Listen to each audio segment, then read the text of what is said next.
우리가 모여 예배하고 있는 이 예배당은 하나하나의 소중한 자재들이 각각 제자리에 있으면서 동시에 서로 연결되어 있습니다.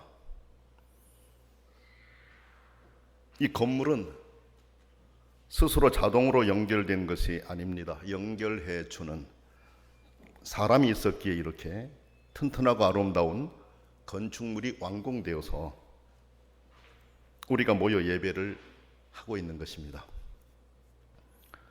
건축물뿐만 아니라 우리 평화로운 교회에는 처음 시작할 때부터 성도 여러분들이 각각 자기의 위치에서 성실하게 하나님을 섬기고 동시에 신앙과 교회의 아름다운 전통을 이어오고 있기에 오늘에 이른 것입니다. 서로의 믿음을 생각해 주면서 돕고자 하는 마음들을 볼 때 참으로 아름답다라는 생각을 가집니다. 어떤 분들은 어르신들을 마음에서 우러나는 사랑의 마음으로 정말 잘 챙겨드리는 분이 계십니다. 매 주일마다 어르신들을 자기 차량으로 이렇게 돌며 다 모시고 와서 그냥 그것만 하는 게 아니고 아침을 못 드셨을까 봐서 음식을 정말 정성껏 준비해 가지고 오셔서 어르신들 이렇게 드실 수 있도록 하는 그런 분들도 계십니다. 또 어떤 분들은 자라나는 다음 세대들의 믿음을 바르게 세워주기 위해서 쓰다듬고 또 쓰다듬고 한마디라도 바르게 더 심어주고 싶어서 다가가고 더 심어주고 싶어하는 그런 선생님들도 계십니다. 또 너스장들은 너스 가족들의 신앙을 위해서 목회자와 같은 심정으로 챙기고 한 사람 한 사람 너스 가족 이름을 하나님께 올려드리면서 기도하고 돕고 있습니다. 이렇게 서로를 바르게 잘 연결해 주는 일은 대단히 중요합니다. 오늘 말씀도 바르고 든든한 전통의 연결고리를 이어가라고 우리에게 그렇게 말씀하고 있습니다.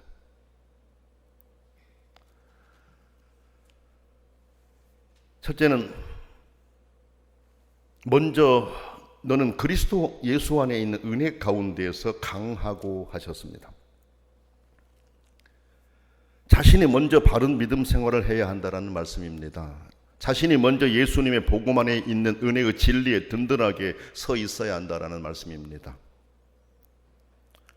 성도들이 믿음 생활을 하는 모습을 보면 은혜 가운데 든든히 서 있는 성도님들은 지치지 않고 정말 기쁜 마음으로 사명을 잘 감당합니다. 사람에게 때로 흔들리지 않을 수는 없습니다. 물질적인 문제가 있어서 잠시 흔들릴 수도 있고 자녀들에 대한 문제가 있어서 잠시 흔들릴 수도 있고 가정에 복잡한 문제들이 있어서 잠시 흔들릴 수도 있고 직장의 일이나 동료 친구와의 관계에 관한 일들이 신앙의 길을 가는 나를 힘들게 만들 수도 있습니다. 그러나 은혜 가운데서 신앙생활을 하는 성도들은 흔들림은 잠시 곧바로 사명을 위해서 일어섭니다. 중심이 하나님을 향해 있기 때문에 그렇습니다. 여러분이 아시는 것처럼 주님의 수제자인 베드로도 예수님을 부인하고 도망갔지만 그 중심은 주님을 향해 있었기에 주님은 그 마음을 다 아시고 그를 찾아가 다시 사명을 주신 거 아니겠습니까? 은혜 안에 있는 사람일지라도 이렇게 때로 잠시 흔들릴 수는 있겠지만 정결망으로 넘어지지는 않습니다. 주님을 사랑하고 주님의 몸된 교회를 사랑하는 마음이 있기 때문에 그렇습니다. 반대로 은혜 안에 거하지 못한 사람들은 한때 열심히 잘하지만 시간이 흐르면 식어버리는 경우가 많습니다. 자신이 식을 뿐만 아니라 함께 넘어질 사람을 찾는 사람들도 있습니다. 그래서 하나님은 오늘 말씀을 통해서 먼저 자신이 그리스도 예수 안에 있는 은혜 가운데서 강하라 이렇게 말씀하신 것입니다. 그러므로 믿음의 길을 가는 성도들은 하나님이 우리에게 말씀하신 것처럼 항상 내가 그리스도 예수 안에 있는 은혜 가운데 든든하게 서 있는지를 내 스스로를 점검해 봐야 합니다. 두 번째 말씀 보게 되니까 내게 들은 바를 충성된 사람들에게 부탁하라 이렇게 말씀하셨습니다. 하나님의 자녀들이 이어가야 할 내용을 말씀하신 부분입니다. 사도를 통해 공식적으로 정해진, 공적으로 정해진 내용을 충성된 사람에게 부탁하라고 하셨어요. 충성된 사람에게 전해주라는 것입니다. 그러면 그들도 또한 다른 사람들에게 가르칠 것이라고 하셨습니다. 여기 보면 충성된 사람에게 전해주라고 그랬습니다. 우리가 생각할 때 일을 시키면 충성이 생길 게 아니냐? 아닙니다. 충성된 마음이 없는데 일을 시키면 될 게 아니냐? 아닙니다. 그 사람들은 기쁨으로 일을 오래 못합니다. 하다가 낙심해 버립니다. 정말 충성된 모습이 보일 때 일을 하나하나 더 맡겨가야만이 든든하게 일을 해가는 거예요. 내가 우리 교회 이번에 이 공사를 하는 것을 보면서 참 우리 장로님 자꾸 이름을 들면 이두석 장로님 아침 일찍 오셔가지고 저녁 늦게까지 이 공사가 바르게 잘 진행될 수 있도록 이렇게 밑 작업을 다 해주시고 마무리 작업을 다 해주시고 이거 어떻게 누가 시킨다고 하겠습니까? 그 마음 안에 하나님을 향하는 그런 마음들이 있기 때문에 그러지 않겠습니까, 여러분? 복음을 전하는 다음 세대에게 말씀을 전해주는 것도 충성된 사람에게 부탁하라 그렇게 말씀하셨습니다. 충성된 사람들은 보세요. 내가 말을 했을 때 잘못했을 때 이건 잘못했습니다. 이렇게 하십시오라고 말할 수가 있어요. 그러나 충성되지 않을 때에는 이건 이렇게 되면 말했을 때 그 말을 들으려고 하지 않고 다른 방향으로 돌아지게 되는 이런 상황이 벌어질 수가 있어요. 그래서 맡겨놓고도 말을 못하는 거죠. 조심하느라고. 그렇죠? 충성된 사람들은 들을 준비가 되어 있잖아요. 어떤 말을 하더라도 들을 준비가 되어 있잖아요. 그래서 충성스럽게 사명을 감당해 갈 수 있는 거지 않습니까? 그래서 충성된 사람에게 전해주라. 그러면 그들도 또한 다른 사람들에게 가르칠 것이다. 이렇게 말씀하고 있어요. 오늘 주님의 교회는 사도적 전통 위에 세워져 있습니다. 사도들이 전해준 복음의 진리 위에 서 있다라는 말씀입니다. 예수님이 전하신 말씀을 사도들이 받았고 사도들은 충성된 사람들에게 그 복음을 전해주었습니다. 그리고 사도들을 통해 복음을 들은 충성된 사람들은 대를 이어서 바로 그 든든한 연결고리가 되어서 이 진리를 전해주었습니다. 그래서 오늘 우리에게까지 이 복음이 들어와 우리가 예수 그리스도의 은혜 가운데 사는 것입니다. 사도들이 전해준 복음의 진리에서 벗어난 교리들은 잘못된 것들입니다. 이단들입니다. 여러분, 하나님께서 사도 바울을 통해 디모데에게 이렇게 사도적 전승을 분명하게 말씀하신 이유가 있습니다. 왜 그렇게 말씀하셨을까? 왜 충성된 사람에게 전해주고 이것이 이어지게 하라고 말씀하셨을까? 생각해 보시기 바랍니다. 당시에도 이단이 있었습니다. 영지주의라고 하는 이단입니다. 영지주의는 소위 영은 선하고 육은 악하다고 보는 가르침의 이단입니다. 영적인 것은 중요하고 일상적인 삶을 소홀히 하는 경향이 있습니다. 영지주의의 가르침 가운데 가연설이라고 하는 것이 있는데 예수님의 십자가의 고통은 영은 떠나버리시고 육체만 당하신 고통이다라고 말합니다. 영이 고통당할 수 없다라는 것이죠. 그런 이단이 거기에 틈타 있었습니다. 그래서 그런 것들에 물들지 않게 하려고 바른 진리를 전하도록 하신 것입니다. 그런데 여러분, 사도들이 전해준 바른 진리가 어디에 있습니까? 성경에 있습니다. 성경에 다 기록되어 있습니다. 그러므로 성경의 가르침들에 충성해야 합니다. 다만 성경에 기록된 말씀들을 바르게 잘 이해하는 것이 중요합니다.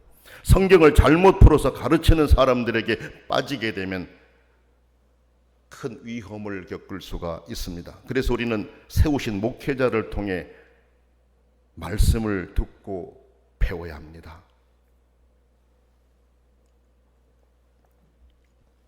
대개 보면 목회자에게 숨기고 누군가에게 말씀을 배운다고 찾아다니는 사람들이 이단에 빠지거나 이상한 쪽으로 흐르는 경우가 있습니다. 정상적이라면 목회자에게 숨길 필요가 없지 않습니까? 왜 숨깁니까? 숨겨야 할 이유가 없지 않습니까? 그런데도 목회자에게 자기가 어디 가서 성경 공부한다는 것을 숨깁니다. 그리고 여러분 보세요. 잘못된 것을 가르친 사람들은 자기에게 배우러 온 사람들에게 얼마 동안 기간을 정해놓고 한 20일이나 21일 정도 기간을 정해놓고 그 기간 동안은 나에게 배운다라고 하는 것을 교회 목회자에게 비밀로 하라고 합니다. 쇠뇌시키는 기간이 필요하기 때문에 그런 것 같습니다. 완전히 쇠뇌를 시켜버린 뒤에는 상관이 없는데 쇠뇌되기 전에는 어디서 배운다고 할 때 이거 잘못된 거야 하면 자기에게 오지 않을 것 같으니까 어느 기간을 정해놓고 절대 비밀로 하라고 하고 가르친다라는 것이죠. 그러면 또 그 말을 절대 복종하고 숨기고 다니다가 이단에 넘어가 버린 사람들이 있어요. 어떤 사람들은 이상하다 싶으면 목회자에게 바로 전화한 사람들이 있어요. 목회자가 이상한 데입니다. 가지 마십시오. 안 가는 분도 있는데 아닌데 목사님 이상하다. 내가 들을 때 그게 맞는 것 같은데 한 사람들은 빠집니다.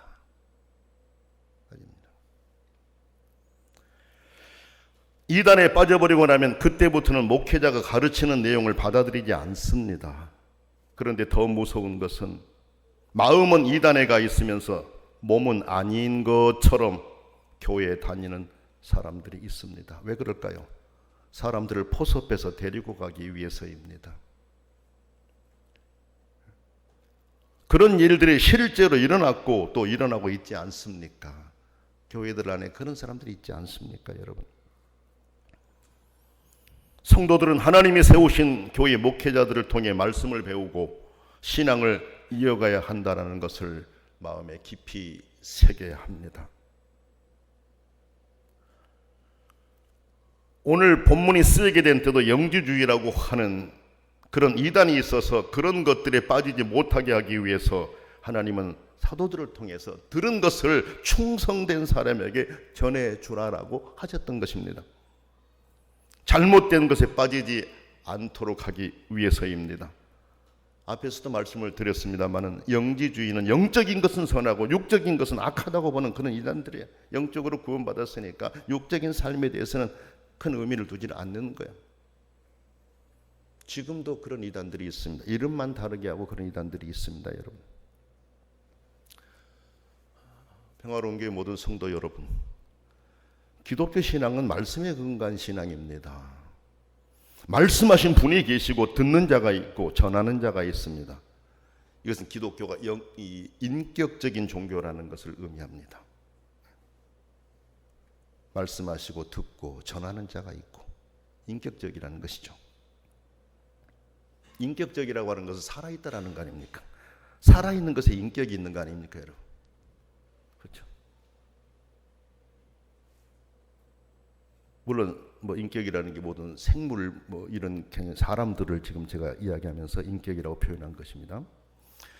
자, 하나님은 성경을 기록할 사람을 택하여 말씀하신 바를 성경에 기록하여 전해주셨습니다. 하나님의 말씀은 계속 이어져야 하기 때문에 그렇습니다. 그래서 하나님께서는 그 말씀을 부모를 통해서 전하게 하셨고 지도자를 통해서 전하게 하셨고 예언자들을 세워서 전하게 하셨습니다. 든든한 신앙의 연결고리가 되게 하시려는 뜻이었습니다. 전하는 연결고리는 매우 중요합니다, 여러분. 예수님께서는 연결고리로 삼으시려고 사도들을 세웠습니다. 지속해서 가르치셨습니다. 보다 효과적으로 효율적으로 가르치시기 위해서 몸소 본을 보이시기도 하셨습니다. 세족식이 그 한 예입니다. 예수님은 사도들이 바른 연결고리를 잘 감당하게 하려고 구약의 말씀들을 자주 인용하셨습니다. 기독교 복음은 구약과 신약이 연결되어 있다는 것을 알리신 것입니다. 구약의 하나님이 다르고 신약의 하나님이 다르지 않다라는 것입니다. 구약의 하나님은 신약의 하나님 한 분이시라는 것이죠. 그래서 부활하신 후에는 엠마오로 가던 제자들에게 나타나셔서 율법과 예언서와 성경을 풀어서 설명해 주셨다 그랬습니다. 이 성경은 시가서를 말합니다. 시편을 말합니다. 또 예루살렘에 제자들이 모여있던 곳을 찾아가셔서도 그렇게 하셨습니다. 예언서와 율법서와 시가서를 풀어서 설명해 주셨습니다. 구약에 있는 말씀의 내용이 예수님에 대해서 말씀하고 있음을 알게 하시는 뜻이었습니다. 여러분, 예수님께서 이렇게 좋은 연결고리가 되기를 바라셨듯이 성경의 진리는 바른 신앙의 연결고리를 통해서 전수됩니다. 성경을 보면 좋은 신앙의 연결고리 역할을 잘 하는 예도 있고 그렇지 못한 예도 있습니다. 그걸 다 기록해 놓고 있습니다. 그것을 통해 우리로 교훈받도록 하기 위해서입니다. 우리가 아는 대로 처음 인간 아담은 좋은 연결고리가 되지 못했습니다. 그래서 인류에게 비극을 안겨주었습니다. 자신도 비극, 자기의 아내도 비극, 자녀들도 비극, 그 상황이 됐지 않습니까, 여러분? 또 말라기를 보면 하나님께서는 제사장들을 꾸짖으시는 내용이 나옵니다. 제사장들, 레위인들을 꾸짖는 내용이 나옵니다. 그 이유가 뭡니까? 자신들도 잘못했지만은 그뿐만 아니라 그들로 인해 가지고 많은 사람을 율법에 거스르게 했기 때문이다. 말라기 2장 8절에서 그렇게 말씀하고 있습니다. 제사장들이 처음부터 다 그런 것은 아니었을 것입니다. 그런데 말라기 시대, 다시 말하면 포로 이후 에스라, 느헤미야 시대의 제사장들을 그렇게 꾸짖으셨던 것입니다. 그 외에도 잘못된 연결고리들이 많았습니다. 성경을 보면 많습니다.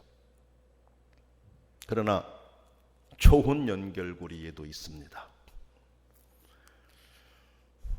아브람과 이삭과 야곱으로 이어지는 족장들과 모세, 디모데 이런 분들은 가정을 통해서 아름다운 신앙을 이을 수가 있었습니다. 이어왔습니다. 그리고 우리가 아는 대로 고라자손과 스가랴 같은 경우는 좋은 신앙 공동체 전통을 통해서 신앙이 연결되었음을 알 수 있습니다. 왜냐하면 그들의 조상이나 가족들은 매우 그릇된 길에 서 있었어요. 한번 그렇지 않습니까? 고라자손과 스가랴의 경우 신실한 믿음 위에 서 있었어요. 가족들은 그릇된 길에 서 있었는데 고라자손과 스가랴의 경우 신실한 믿음 위에 서 있었다라는 것입니다. 전에도 한번 말씀을 드렸습니다. 고라자손들은 성전에서 찬양대로 봉사했다고 전해지고 있습니다. 그리고 그들이 남긴 시편들이 우리의 마음에 큰 감동을 주고 있다라고 말씀을 드렸습니다. 시편 40편에서 50편 사이에 이 시편들, 시편 80편에서 90편 사이에 있는 시편들, 고라자손들이 남긴 시가 여러 편 있습니다. 우리 가슴을 감동시키는 그런 시들입니다.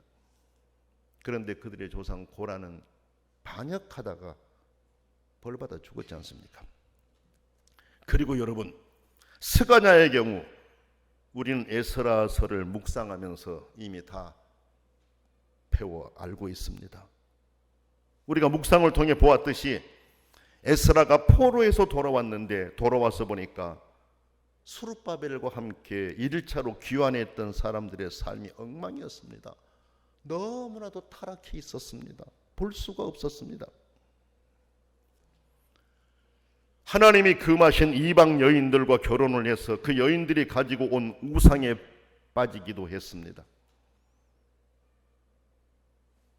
또 그들이 포로에서 귀환했기 때문에 어려움들이 많았는데 그 땅에서 살고 있었던 이방인들 가운데 잘 사는 사람들의 딸과 결혼하기 위해서 처음 결혼했던 본처들과 이혼하고 내보내버리는 이런 일까지 일어났습니다.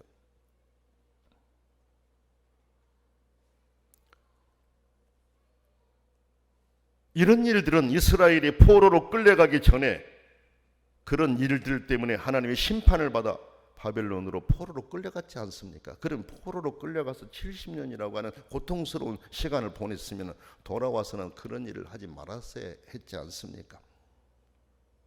그런데 포로에서 돌아온 사람들이 또다시 그런 일에 빠져 있었습니다. 에스라는 견딜 수가 없었습니다. 통곡했습니다. 얼마나 가슴 아파했는지 모릅니다. 옷을 찢고 슬퍼했습니다.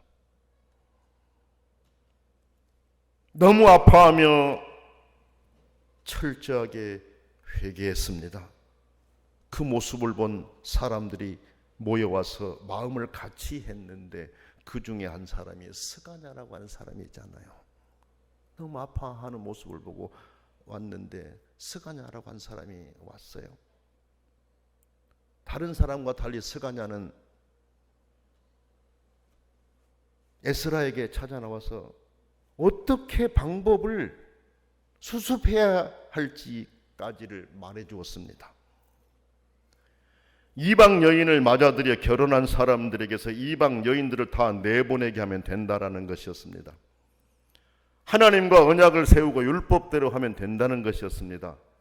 그러면서 에스라에게 일어나서 힘써서 일을 하십시오. 그러면 우리가 돕겠습니다. 그래서 그 일을 그대로 진행했지 않습니까? 그런데 놀라운 것은 여러분, 이방 여인과 결혼을 한 사람 중에 스가냐의 가족 가운데 무려 6명이나 포함되어 있었어요. 자기 가족이 6명이나 포함되어 있었다니까요. 그리고 더 놀라운 것은 그 가족 중에 자기 아버지가 포함되어 있었습니다. 스가냐가 몰랐겠습니까? 알고 있었습니다. 아마 가슴 아파했을 거예요. 왜 이런 일을 하지? 아버지가 왜 이런 일을 하지? 말도 안 되잖아. 슬펐을 거예요. 여러 말을 했을 겁니다만 안 들었을 거 아닙니까? 그런데도 하나님의 의의를 이루기 위해서 이방 여인을 내보내도록 하자고 건의를 했고 그대로 진행됐어요. 보통 경우 여러분요, 가족적으로 팔이 굽게 돼요. 가족 한 사람에게 조금이라도 이상한 말이 들리게 되면 부르르 한 사람들이 많아요. 자기 가족이 잘못하고 있어도 잘못했단 말 한마디도 듣기 싫어하는 사람들이 있어요. 이게 사람들이잖아요. 어떻게 해서든 자기 가족은 보호하려고 하고 자기 가족을 보호하기 위해서 다른 사람들을 치는 경우가 있잖아요. 이게 사람들이잖아요. 그렇죠? 그런데 스가냐는 그렇게 하지 않았다니까요. 자기 가족 가운데 6명이나 포함되어 있었는데 다 알면서도 방법을 진행하자고 했지 않습니까? 스가냐의 이런 마음이 어디서 싹 텄을까요? 나는 많은 생각을 해봤어요. 세워진 바른 전통을 통해 바르게 배워서 이와 같은 모습이 되었을 것이다, 이 생각을 합니다. 이 내용은 에스라서 9장, 10장을 보면 잘 알 수가 있습니다. 하나님은 복음의 바른 연결고리를 원하십니다. 우리도 누군가로부터 복음을 받아 오늘 이렇게 하나님의 자녀로 섬기고 있습니다. 이제 우리도 복음의 바른 연결고리가 되어 줘야 됩니다. 하나님이 원하시는 일이기 때문에 그렇습니다. 지금 현실은 다음 세대가 많이 걱정되는 시대입니다. 사명을 가지고 복음의 바른 전통을 이어가지 못한다면 교회는 제대로 된 사명을 감당하기가 어렵습니다. 이제 우리들은 다음 세대들을 생각하면서 아름다운 신앙의 연결고리가 되어줘야 돼요. 어버이 주일을 맞이하면서 우리가 가진 신앙의 연결고리를 생각해 보지 않습니까? 우리에게 기도로서, 말씀으로서, 여러 가지 본으로서 신앙의 본을 보이면서 우리가 이 길을 가게 해준 그 부모님들 생각이 여러분 나지 않습니까? 여러분들도 그렇게 다음 세대들에게, 그렇죠? 자녀들에게 신앙의 든든한 연결고리가 되어줘야 돼요. 나무랄 것은 나무래고 가르칠 것은 가르치고,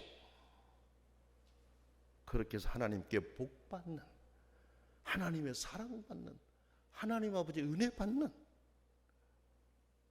그런 신앙의 유산을 물려줘야 됩니다. 우리 교회 모든 성도 여러분들, 다음 세대들을 위해서도, 청년들, 학생의 아동부를 위해서도 더 많이 기도하시고, 더 많이 챙겨주시고, 더 많이 아름다운 본을 보여서 아름다운 신앙의 연결고리가 되어주기를 원합니다. 거룩하신 아버지 하나님, 충성된 사람들을 통해 복음이 오늘 우리에게까지 전달되어 우리가 하나님의 자녀로 살게 하시니 감사합니다. 저희 또한 신앙의 아름다운 연결고리가 되도록 저희들을 사용하여 주옵소서. 예수님의 이름으로 간절히 기도드립니다. 아멘.